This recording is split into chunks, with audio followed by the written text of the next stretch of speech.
And today we're going to be looking at the reatomization of the body. And of course, most Christians and believers that read their Bible, we know it as, some call it the Rapture, some call it the Rapture. As a matter of fact, I have 17 names I have. These are the different names for Christ's return for his body, the body of Christ, the Ecclesia. These are the names it goes by.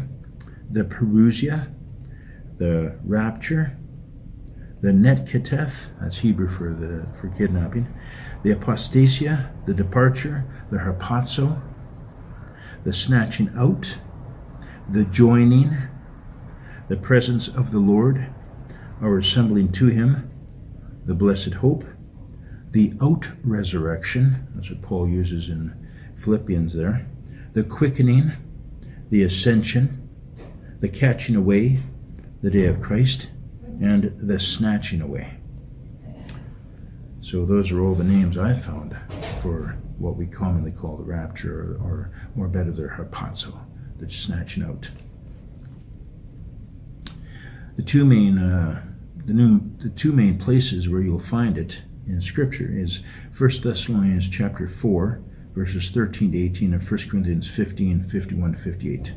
So let's turn now to 1 Thessalonians 4, 13 to 18. And it says, "Now we do not want you to be ignorant, brethren, concerning those who are reposing, lest you may sorrow, according as the rest also, who have no expectation. For if we are believing that Jesus died and rose, thus also those who are put to repose, will God, through Jesus, lead forth together with him. For this we are saying to you by the word of the Lord," or in the literal Greek, in the word of the Lord, "that we, the living who are surviving into the presence of the Lord, should by no means outstrip those who are put to repose. For the Lord himself will be descending from heaven with a shouting command, with the voice of the chief messenger, and with the trumpet of God. And the dead in Christ shall be rising first. Thereupon we, the living who are surviving, shall at the same time be snatched away together with them in clouds to meet the Lord in the air. And so shall we ever be with the Lord," or so shall we always be together with the Lord, so that console one another with these words. And then in 1 Corinthians 15, 51 to 50 to 58, 1 Corinthians 15, 50 to 58, Paul says again, "Now this I am averring, brethren, that flesh and blood is not able to enjoy an allotment in the kingdom of God, neither is corruption enjoying the allotment of incorruption. Lo, a secret true my telling.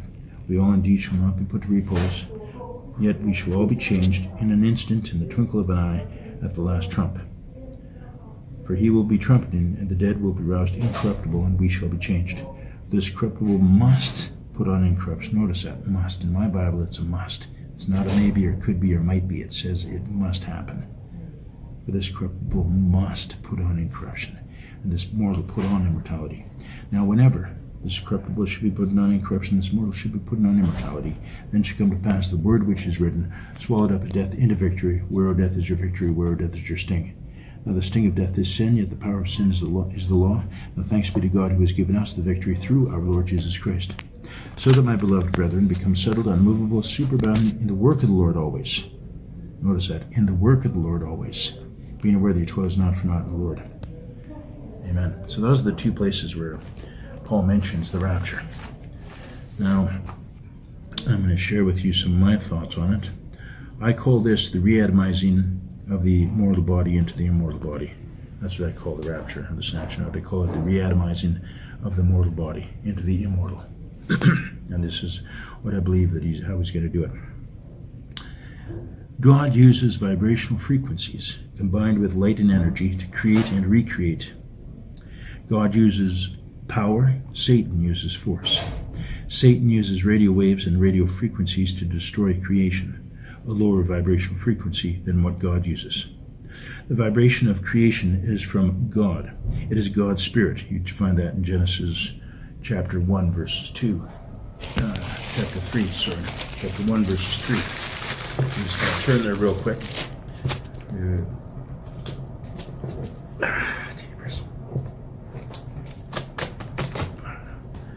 This is a big sword. And it says here, just to prove that,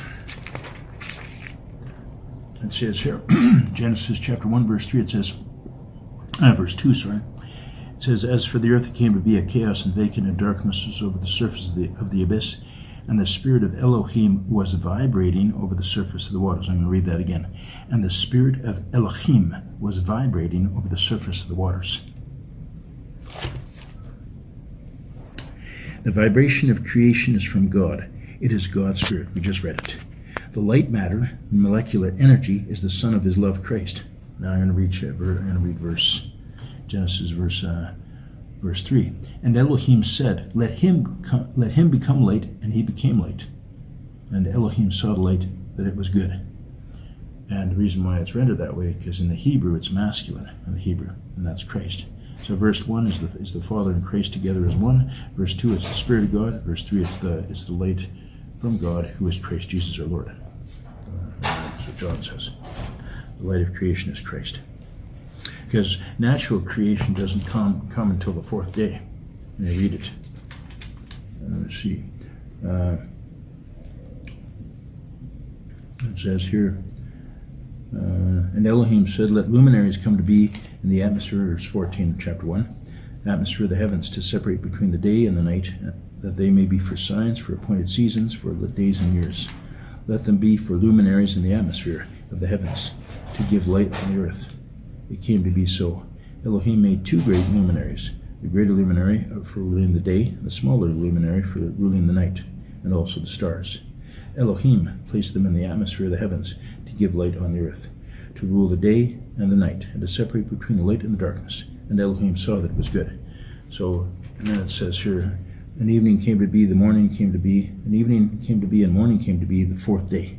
So natural light did not come until the fourth day.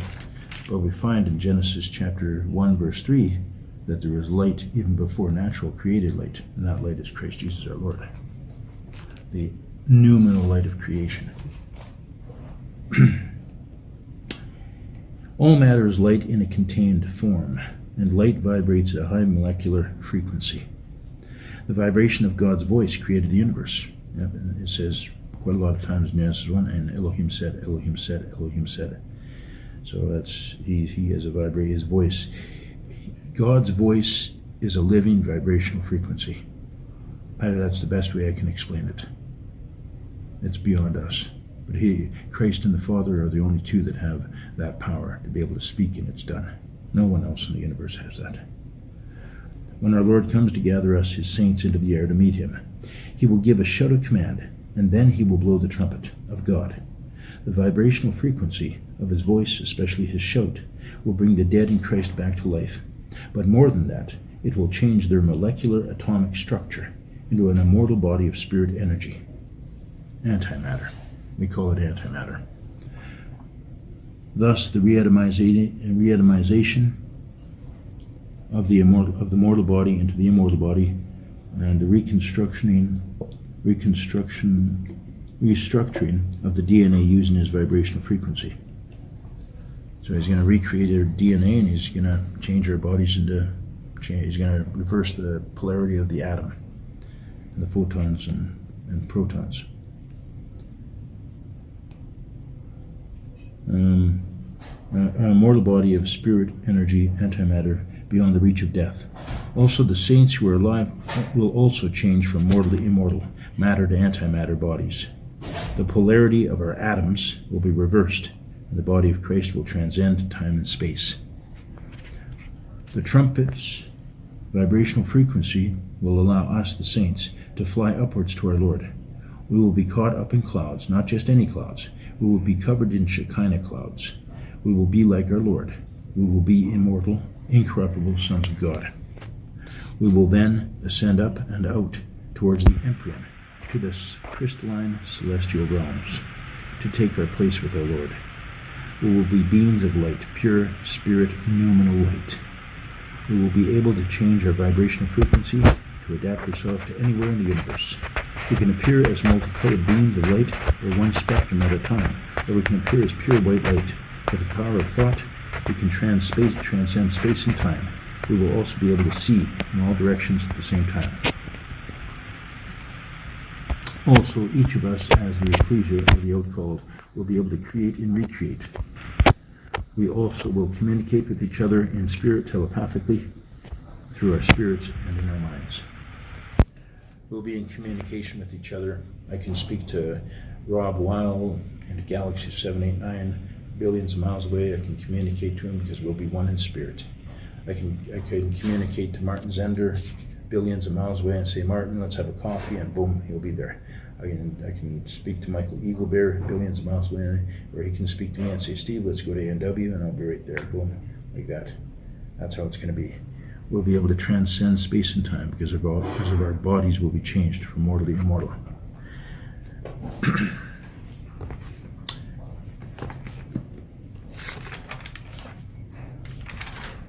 So I'm just going to leave off with Philippians now. Last verse in Philippians, and last verse, and that's Philippians chapter 3, verse 20-21. Paul reminds us, he says, for our realm is inherent, or some versions say our citizenship is inherent in the heavens, out of which we are awaiting a Savior, also the Lord Jesus Christ, who will, again, that will business. And Paul says it must happen, now it says it will happen. So in my concordant version, it's pretty definite. There's no ifs, ands, or buts about it. Who will transfigure the body of our humiliation to conform it to the body of his glory in accord with the operation which enables him even to subject the universe to himself. And right there when it says to subject all to himself, in my Bible it's a little dot and all. When you look up that word tapanta, it means universe. So it should read even to subject the universe to himself, or bring the whole universe into obedience and subjection to him. He's going to be able to do it, and we're going to be the ones doing it through him, and he's going to be doing it through us, and we're going to be doing it for him. And that's the incredible thing about it. So when we're out there in our immortal bodies, reatomized bodies, it's going to be awesome. Now it's interesting, going back to 1 Corinthians 15, I just want one more little caveat, if you will. He says here, we all shall be changed in an instant, in the twinkle of an eye. Now it's interesting that the word says the word instant in the Greek is atomos. Atomos means changing of the atoms. And then the word twinkle in the Greek is repay, which means twinkling of an eye, like super fast. So our atoms will be changed, then we're gone. That's how fast it's going to be. We'll be changed, our atoms will be changed, our molecular structure, from matter to antimatter, from being fleshly to spiritual, and then we're out of here. Boom, like faster than. We'll make Superman look slow. He's going to look like a bum next to us. And the real Supermen are those that are in Christ. So with that said, I'll leave you with that. May God's grace be with you. And that's what I believe is tremendous. And that's what's going to happen when it gets snatched out. We're going to be reatomized. Our bodies will be reatomized into immortal bodies through Christ Jesus our Lord, through the trumpet and the shout. And one of these days it will happen. Soon, I believe. Thank you. God bless.